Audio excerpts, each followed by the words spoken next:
नमस्कार मंडळी. ठरलं तर मग या मालिकेमध्ये आपल्याला पुढील काही भागांमध्ये एक वेगळं वळण बघायला मिळणार आहे. म्हणजेच एक अत्यंत जबरदस्त असा ट्विस्ट बघायला मिळणार आहे. ते म्हणजेच प्रिया, जी अत्यंत कट कारस्थानं रचत असते. सायलीला म्हणजे त्रास देण्याचं एक साधी संधी सोडतही नाही. अशी मुलगी आता तिच्या कर्मांमुळे एका विचित्र अशा कचाट्यात सापडणार आहे. तिचा भूतकाळ पुन्हा तिच्या आयुष्यामध्ये डोकावणार आहे. आता तुम्हाला प्रश्न पडला असेल की तिचा असा कोणता भूतकाळ आहे बरं? आश्रमात असताना तिचं एका मुलासोबत अफेअर होतं. तो मुलगा होता कुणाल. त्याचासुद्धा तिने वापरच केलेला होता. काही मनापासूनचं प्रेम नव्हतं तर. आश्रमात जेव्हा ती कॉलेजात जायची तेव्हा तिला कॅफेज कॅन्टीनमध्ये जाण्यासाठी कोणीतरी बकरा हवा होता.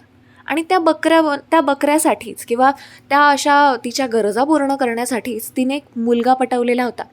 पटवलेला काय, थोडक्यात म्हणायला गेलं तर फसवलेला होता. तो बिचारा अत्यंत मनापासून तिच्यावर प्रेम करायचा आणि ही त्याच्या डोक्यावर बसलेली असायची. त्याला कायम काहीतरी घालून पाडून बोलत असेल, तिच्या मूडप्रमाणे ट्रीट करायची आणि तो मात्र तिच्या सगळ्या गरजा पूर्ण करायचा. आता सायली कशी आपली स्वाभिमानी होती, तशी प्रिया अजिबातच नव्हती. प्रिया आपलं काम काढण्यापुरतं त्याच्याशी गोड गोड बोलायची. आणि आता जेव्हा तिने अश्विनसोबत लग्न केलं होतं ना, तेव्हासुद्धा तो तिला मेसेजेस करायचा की तुला कळतं आहे का, तू काय करतेस, आपलं प्रेम होतं. तेव्हा तिने तू काही कमवतोस का, घरच्यांच्या जीवावर जगतोस आणि कमवून कमवून कमवतो तरी किती, माझ्या गरजा पूर्ण होतील एवढ्या तरी कमवतोस का, असा ती त्याच्यावर प्रश्न उठवायची, सवाल उठवायची. आणि सांगताना तर तिला नंतरून किल्लेदारांचं नावही मिळून गेलेलं होतं की मी किल्लेदारांची मुलगी, ठीक आहे, माझं स्टेटस तुझ्यापेक्षा जास्त आहे, त्यामुळे तुझी पात्रता काय, माझी पात्रता काय, मला डॉक्टर नवरा मिळाला आहे म्हणून ती शहाणपणा करायची त्याच्यासमोर. आता एकदा झालं, दोनदा झालं, भरपूरदा तिने तसं करण्याचा प्रयत्न केला होता.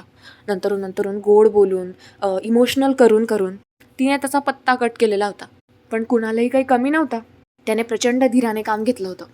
सुरुवातीला तो बुद्धू बनूनही गेला, पण नंतरून त्याला आता जेव्हा कळलं की प्रिया किती खालच्या पातळीची मुलगी येते, तेव्हा मात्र त्याचे डोळे उघडले. त्याला कळलं की या बिंडोक बाईने माझा वापर करून घेतला आहे. आता ते त्याला कसं कळलं असेल, जेव्हा प्रियाच्या जेलबद्दलच्या काही गोष्टी त्याला कळल्या की ती जेलमध्ये गेलेली होती आणि तिच्यावर असे असे आरोप होते आणि कुठला तरी शॉर्टकट काढून नवऱ्याच्या खांद्यावर बंदूक ठेवून तिने गोळी चालवत स्वतःची सुटका केली. सो त्याला हे कळलं. मग आता तिचं सुख त्याच्याकडनं कसं बघवेल, कारण ऑलरेडी तिने किती छळलेलं आहे त्याला. मग त्याला आता बदला घ्यायचा आहे. म्हणजे आता एवढ्या गॅप नंतरून तो पुन्हा मालिकेमध्ये आपल्याला दिसणार आहे, जो की पूर्ण संतापात असणार आहे. सूड घेण्याच्या भावनेने तो पुन्हा तिच्या आयुष्यात शिरणार आहे. ते म्हणजेच तो आता तिला चांगलीच अद्दल घडवणार आहे.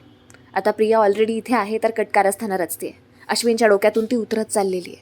ऑलरेडी ते अन्न टाकून देणं असू देत किंवा कोणाला काही त्रास देणं असू देत, सगळीकडे प्रियाचा नंबर पहिला. आता संपूर्ण सुभेदार कुटुंब हेट करतं प्रियाला. आतापर्यंत तर अश्विनसुद्धा तिची बाजू घ्यायचा, पण अश्विनलासुद्धा तिची रियालिटी कळू लागली आहे आणि त्यालासुद्धा त्याच्या कर्तृत्वावर पश्चात्ताप व्हायला लागलेला आहे. आता हे सगळं कुणालला कळतं आणि कुणालला कसं कळतं माहिती आहे का, तो तिच्यावर गस्त घालत असतो. म्हणजे ती कुठे येते जाते, त्यांच्यात काय बोलणं चालणं होतं, त्यासाठी त्याने घरातल्या एका नोकराला हे सगळं जाणून घेण्यासाठी सांगितलेलं असतं. आता सफाईसाठी त्यांच्या घरात एक नोकर असतो. विमल तर फक्त स्वयंपाकाची कामं करते, पण एक जो नोकर असतो तो आता त्यांच्या घरात त्यांच्या रूममध्ये जेव्हा स्वच्छता करायला जातो ना, तेव्हा त्याच्या कानावर या सगळ्या गोष्टी पडतात आणि तो त्या कुणालपर्यंत पोहोचवतो.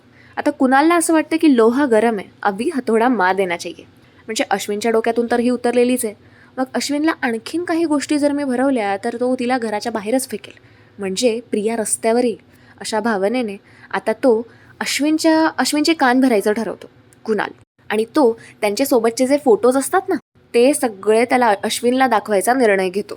आता अश्विन एकदा म्हणजे रेग्युलर रुटीनप्रमाणे आपला हॉस्पिटलला जात असतो. प्रिया नेहमीप्रमाणे त्याच्या मागेपुढे करत असते, पण तो तिला साधा भाव देत नाही.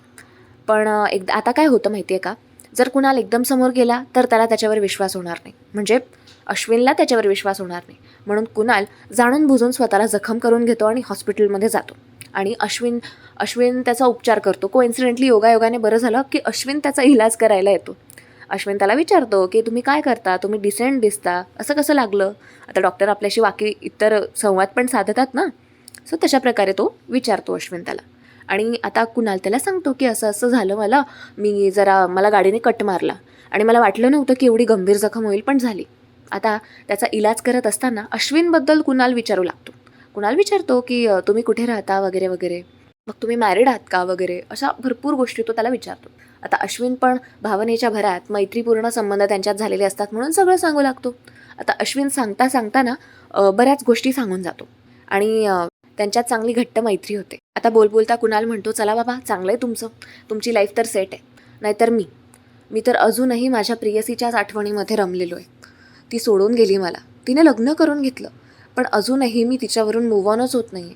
मला अजूनही तिची आठवण येते. मला अजूनही आठवतात आमचे ते कॉलेजातले क्षण. आम्ही कॅन्टीनमध्ये बसून गप्पा मारायचो, लेक्चर बंक करायचो. लेक्चरमध्ये पण सोबत असताना आमच्यात बरेच चांगले चांगले क्षण होते. आता अश्विन म्हणतो की अरे बापरे, खरंच सॉरी, मला माहीत नव्हतं तुमचं असं काही असेल, नाहीतर मी विचारलंच नसतं. कुणाल म्हणतो, हो इट्स ओके, मला सांगायला आवडेल. पण खूप गोड मुलगी होती ती. काहीतरी आता खूप मोठ्या घरात तिचं लग्न झालं आहे. खरं तर तिचं लग्न एका ॲडव्होकेटशी होणार होतं, पण कुठल्या तरी डॉक्टरशी झालेलं आहे. तेव्हा आता अश्विनला हे सगळं ऐकून संशय यायला लागतो. तो म्हणतो, तिचं नाव काय आहे? तेव्हा तो सांगतो की प्रिया मधुकर. ती ॲक्च्युली आश्रमात वाढलेली आहे. म्हणजे आईबाबा नव्हते ना तिला, पण नंतरून तिचे आईबाबा सापडले होते बरं का. हां, तिचे बाबासुद्धा मोठे ॲडव्होकेट आहे. म्हणजे पनवेलमध्ये सगळ्यात जास्त सुप्रसिद्ध ॲडव्होकेट ते आहेत. आणि त्यांच्याच हाताखाली जो त्यांचा ज्युनियर होता ना, त्याच्यासोबत तिचं लग्न ठरलेलं होतं. पण त्याने त्याच्या मनाने लग्न करून घेतलं. शेवटी हिने मला जसा ऐन वेळेवर ठेंगा दाखवला ना, शेवटी त्याने पण तिला तसाच ठेंगा दाखवला होता. मग नंतरून काय, तिने बकरा पकडला दुसरा, आणि कोइन्सिडेंटली तो त्याचाच भाऊ होता. माहिती आहे तुम्हाला हे? आता अश्विनला हे सगळं कळतं आणि अश्विनला संशय जातो की प्रिया मधुकर या सगळ्या गोष्टी जुळून येत आहेत, म्हणजे ही खरी तन्वीच आहे. आता अश्विन म्हणतो, तुम्ही ज्या मुलीबद्दल बोलताय ती मुलगी हीच आहे का? अश्विन आता फोटो दाखवतो आणि कुणाल म्हणतो, अरे हीच तर आहे माझी पियू. मी किती मिस करतोय तिला. तिने मला धोका दिला, तिने माझ्यासोबत दगाफटका केला, तरी मी तिला विसरूच शकत नाही. कारण माझं प्रेम खरं होतं ना तिच्यावर. मला तर तिच्या मैत्रिणीसुद्धा सांगत होत्या की तिने माझा फक्त पैशांसाठी वापर केला, तिच्या गरजा पूर्ण करण्यासाठी. पण एकदा का तिचे हरवलेले आईबाबा तिला सापडले, तिने मला तर लाथच मारली. तेव्हा आता अश्विनला सगळं सत्य कळलेलं असतं कुणालचं. आता कुणाल म्हणतो की जाऊ द्या, काय तो विषय काढायचा. बरं, ह्या माझ्या पियूचा फोटो तुमच्याकडे कसं काय? तेव्हा अश्विन म्हणतो, कारण तिचं ज्या बकऱ्याशी लग्न झालं ना, तो मीच आहे. तेव्हा कुणाल म्हणतो, आय एम सो सॉरी, मला असं म्हणायचं नव्हतं, माफ करा. खरं तर हे सगळं खूप चुकीच्या पद्धतीने तुमच्यासमोर आलं. मला अजिबात कल्पना नव्हती की तुम्ही तिचे हस्बंड असाल. I am so sorry. But तुम्हाला एक मोलाचा सल्ला देऊ का? जी मुलगी तिच्या पूर्वप्रेमीची नाही होऊ शकली ना, ती तिच्या नवऱ्याचीही नाही होऊ शकत. माफ करा, मी तुमच्या बायकोबद्दल असं बोलतोय, तुम्हाला राग येईल, पण तुमच्या आधी ती माझी कोणीतरी होती. म्हणून तुम्हाला मी हा लाख मोलाचा सल्ला देतोय. वेळीच सावध व्हा, नाहीतर माझ्यासारखी अवस्था होईल तुमची. तुम्हाला माहिती, मी अजूनपर्यंत लग्न केलेलं नाही. मी अजूनही तिची वाट बघतोय. तिने मला एवढा त्रास दिलेला असूनसुद्धा. आता अश्विनला हे सगळं कळल्यानंतरून तो सगळ्यात पहिले सायलीला फोन लावतो आणि सायलीकडून प्रियाची सगळी माहिती काढण्याचा प्रयत्न करतो. आता सायली म्हणते, अश्विन भाऊजी तुम्ही ठीक आहात ना? तेव्हा अश्विन सायलीला हॉस्पिटलमध्ये बोलवून घेतो. आता सायली घाबरते. सायली म्हणते, काय झालं अश्विन भाऊजी, तुम्ही मला इथे का बोलवलं? तुम्ही घरी पण तर येऊ शकत होतात. तेव्हा अश्विन रडत रडत सगळं तिच्याकडे सांगतो तिला आणि म्हणतो, सायली प्लीज मला माफ कर. खरं तर मी तुला आत्तापर्यंत चुकीचं समजत आलो होतो, पण अगं प्रिया, तुझी प्रिया? सायली म्हणते, माझी प्रिया म्हणजे? अहो तुम्ही तर तन्वी म्हणता ना तिला.